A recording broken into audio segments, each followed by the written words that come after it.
Kung naghahanap kayo ng magandang lalagyanan ng plato, ito na hinahanap nyo, mami.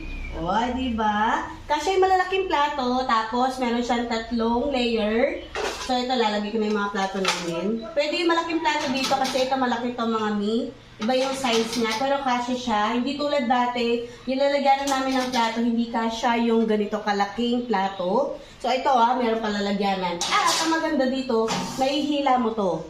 Ayan pwede siyang hilain.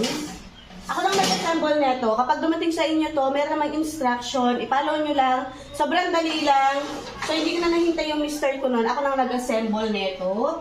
Tapos dito, pwede yung baso. Bahala kayo kung anong gusto nyo ilagay. Pero malaking plato, look kasya pa. Malaki to, pero may space pa dito. Kaya pwede yung mga malalaking plato ninyo. Ganito. Ito di ba medyo malaki? Pwede natin siya ilagay dito. So, ganyan. Pwede din yung mga sandok dito. Ayan nilalagay ko nga itong strainer dito. So, kasyang-kasya pa rin.